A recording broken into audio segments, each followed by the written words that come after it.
Welcome guys, today I'm going to be doing a little walk around video of my 2013 BT50. Basically in the process, or nearly done, setting this thing up to travel Australia.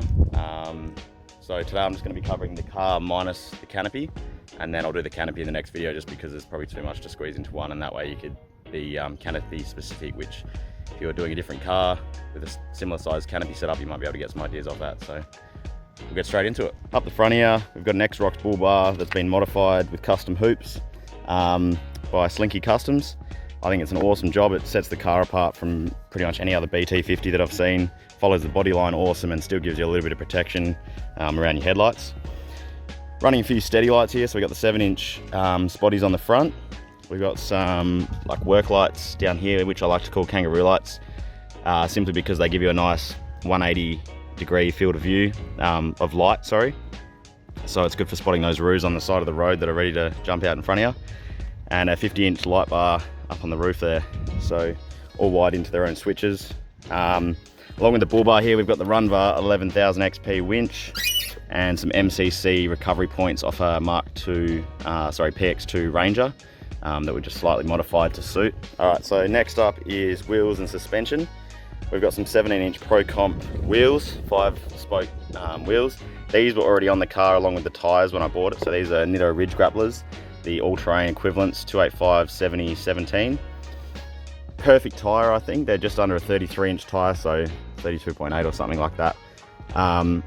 Awesome tyres, like these have done 35,000 Ks. They've been rotated once and balanced, so they're wearing really well. They're quiet, definitely aggressive enough for the driving I want to do. I'm not doing mud holes all the time, so I think they're a good pick. So the car came with a 3-inch Bilstein lift, or 3-inch shocks, coilover spring at the front there. And since doing the canopy and tray setup, we've gone for some 500 kilo Tough Dog leafs. Before these leafs went in, I was just running stock leafs on the rear, or whatever leafs were supplied with the lift kit. I believe they were just 0 to 250. After putting these leafs in, I gained 85mm lift in the rear, plus a hell of a lot better handling. So that was the biggest improvement on this car since I've had it. Down the side, we've got some cheap Osru sliders. I would like to upgrade these, but they were 200 bucks. And I mean, they're gonna probably serve their purpose. They're gonna take the hit before the seal of the car does. So going on a budget, that's why those are staying there. Another thing to add up the front here is the Oricom Uhf. That goes with the Oricon handpiece. So we've got the unit tucked away just there, and then the handpiece is mounted on the side just there. The Roller Titan rack, now this is just from Super Cheap Auto. I think I got it on special for about $280. I didn't see the need to spend triple that on a Rhino rack when basically you get the same style roof rack with these cutouts for the easy mount bolts and the tie downs here, just the adjustable little moving ones. It's a very cheap roof rack, along with the Rhino rack bars. They were about 80 bucks, so that's a whole roof rack for like just over $350. Next up, we got a 3-inch Snorkel. Now this was custom made by the same guy that did my tray. It did go back at the start because the joins were very noticeable, but he's since rubbed it back and it's come up a lot better. On the roof rack here, we've just got 2 Max Tracks and the kick-ass shower awning, just for a bit of privacy, and obviously if you want to shower when there's maybe a free camp full of people, that'll be handy to have. The Drifter 1.2 rooftop 10 on top, followed by a Victron 250-watt panel. Just made some custom brackets, 3 on each end, to basically sit on there. A little bit of clearance off the floor, but overall really happy with that. It's putting out pretty much what it says it does. I think I've checked it at about 220 watt. On the back here as well, we've got a custom shovel mounts that I made up with 2 little 10mm grub screws there, just for a bit of anti-theft prevention.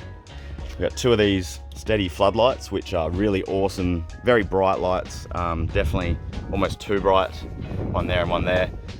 If you point them down, they will blind you, but I find if I just have them tilted up like this, it kind of sends a nice bit of light around the camp, so they do their job. On the back here, we've got a drift gear bag, just for the rubbish, and a snatch strap. Dual jerry can holder that was made by a place local to me in Midland called Custom Sheet Metal Fabrication in Midvale. So they've done this all TIG welded up, and then I've got it powder coated. Same with the gas bottle holder here. Sits on the back and straps down nicely, just keeps everything secure and has a place. Got the ladder for the rooftop 10 on the back, And then we've got the second spare. The reverse camera here is linked, it's a Gator GRV 90 MKT, so that's the full rear view mirror replacement. It's okay, it only works about 60% of the time. It's very temperamental. I've been through updates and trying to get warranty with them, but for now I just put up with only being able to use it when I want to. We've also got 2 steady reverse lights here, flush mounts, which are also on their own switch.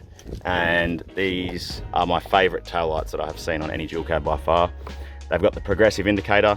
They were only about 220 bucks from Auto One, and they replaced my $40 eBay specials that lasted about 2 weeks. So this tray is actually going to get chopped and have this follow the body line of these lights as well. So down the back here, we've got the curved tow bar to fit the second spare, or the first spare underneath. Trying to fit a 33-inch spare with the factory tow bar just doesn't work. 60-litre water tank here, which is followed by this little rough setup, you could call it. Basically, water in, and you've got 2 water outs here. So this feeds that feeds that hose over there for the shower tent. And then this one here is just curled up, which is for basically washing your hands or cooking, or any other time you just need pressurized water here. So nice and simple. It's paired with a 7-litre per minute pump, basically wrapped in some PVC in there. And lastly, on the outside, we've got the 23-0 Falcon awning. So this awning is absolutely amazing. It is massive, and I do recommend it to anyone that's looking for a nice 270 awning. Not only does it open back and basically comes flush with the tent here, but it moves 2 meters forwards as well. So it comes to about this mirror, and I will do this in another video. I'll probably do a review on only this awning after using it for a while. But just the coverage that it gives is amazing. I've just got the 2 sides that will basically cover in the rear of the car. I've had to make some custom mounts here, basically a bit of RHS with 2 plates either side, there, and then one at the front here to fit the awning so that I can still open this canopy door and then have the tent open at the same time and kind of find a happy medium, so both work, but we got there in the end. For the camping setup, there will be I do fold this base of the rear seat up and put some plywood down. I'll show you that obviously when I'm set off for the trip. In the back here, I got a nice little idea from a friend of mine using some cargo net to basically string across the roof and use this for the bedding. Because the Drifter is a really slim tent, it can fit like 2 pillows and a sheet.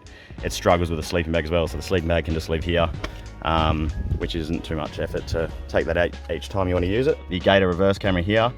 So as I said, that only tends to work sometimes. I think the trick with it is basically leaving the accessories on for a few seconds to let this thing kick in and then starting the car. Next up, we've got the Sony 9-inch head unit. I can't remember the model name, but this thing's pretty good. After doing a bit of research, people kind of said to steer away from Sony, but this being one of the newest Sony head units, I found really good. Works with Android Auto, which is basically all I wanted it for. So I do rate that. We've got a cigarette lighter there, the Oricom handpiece here, which is wired up with constant power as well, so can just be turned on anytime you want it. Up the top, we've just got a magnetic phone base for my phone. Because this screen is basically irrelevant now with the new head unit, I sit my phone here connected to the OBD2 and run all my gauges up here for coolant, temp, boost, all the rest of that stuff. So it's a handy little place to have it since the head unit takes up so much room. So the intervolt display screen here, I wanted to stick that up on the dash here somewhere, but the cable literally only gave me enough room to run to here. So it kind of actually works there. It's tucked out of the way, and the only annoying bit is when someone moves this chair too much, you can pull the lead out. And lastly, on this side here, we've just got some switches. This is a replacement panel that I got off a local Facebook page. So we've got the rear lights, and this is for the light bar as well. The winch button was there before the winch went in, and then after getting the Runva with the wireless remote control, that button is useless, so I'm just keeping that switch there for now. All right, so that's pretty much it for the car walk around. As I said, I will do another video on the canopy right now, showing that off. That will probably take about the same amount of time just because the canopy is so much more in depth than the car itself. But if you like the video, please give it a thumbs up, and I will leave a link to the canopy video down below, so make sure you check that one out as well for the whole lot. And thanks a lot for watching.